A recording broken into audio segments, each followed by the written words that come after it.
So let's talk about the future of the party, the road from here, the work that needs to be done in the wilderness right now. We have a new administration coming in, but we have a fiscal crisis that's ongoing. We have an unprecedented deficit that's only going to get bigger.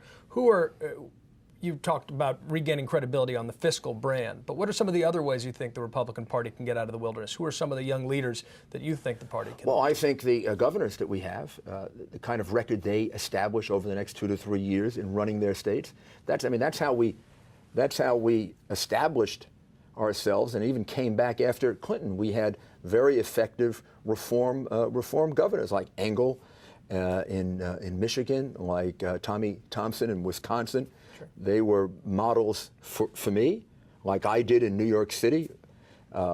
You have effective reform, effective change. And it's written up. People see that. They see certain states are running really well. Other states aren't. And they happen to be Republicans who are doing it. That's how you come back in a situation like the kind of loss that we suffered. That's what Ronald Reagan did. Ronald Reagan got elected 2 years after the Goldwater loss, after the tremendous victory by Johnson over Goldwater, when our party lost even more seats and was supposedly going to be out for a generation or two. Well, Ronald Reagan built a really good record in California. He was a good governor. He was actually a practical governor. Right? Right. He was fiscally pretty careful, although not overly, it wasn't unrealistic. He knew he had to spend money. He was strong on law and order issues. He was strong on integrity for the universities and trying to make sure that they weren't taken over by the people who were demonstrating all the time. But at the same time, he signed the first abortion law. I know he regretted it later, but that helped make him appear to be a practical governor. Libertarian type. Libertarian, practical governor.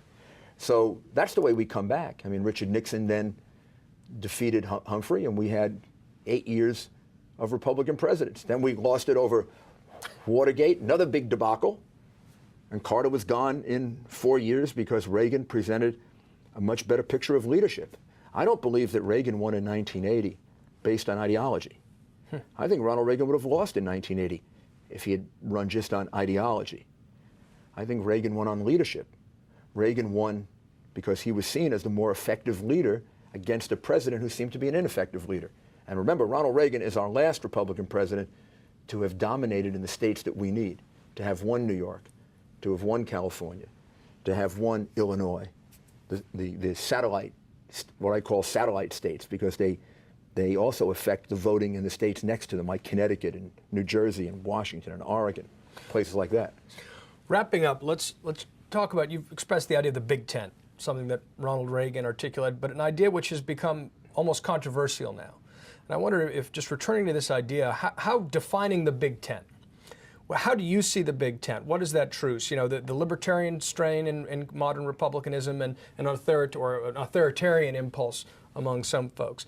Talk a little bit about how we define that Big Tent going forward, how the Republican Party can define it in your eyes. The Republican Party has to make a decision about what are the 1 or 2 or 3 core principles that really define the party, and then be willing to allow discussion about everything else.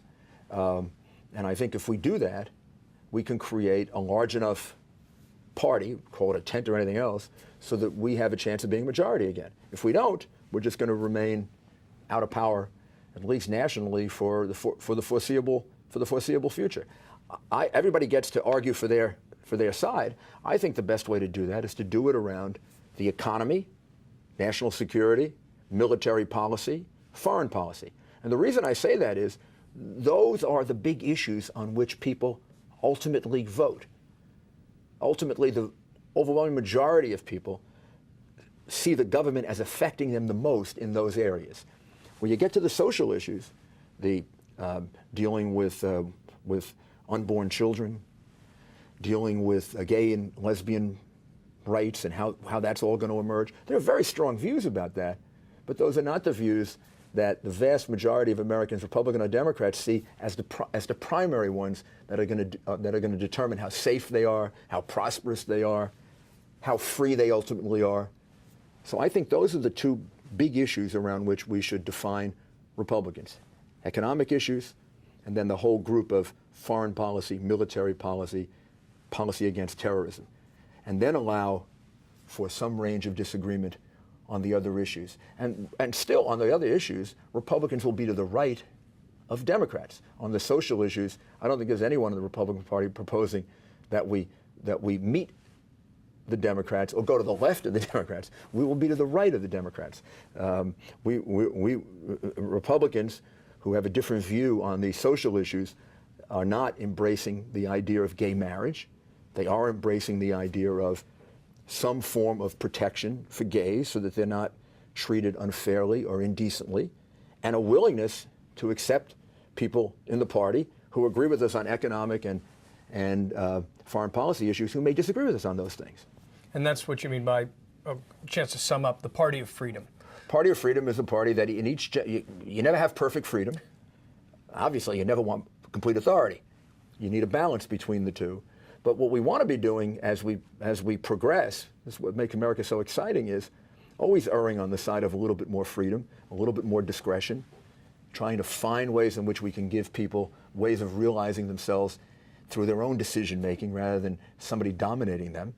And if we do that, I think we become also an exciting party for young people, an exciting party for young people who want to be successful in business, and they want to be successful at work, and they want to be successful in the military. And they agree with the Republican Party on those things, but they see us as being too narrow-minded on social issues.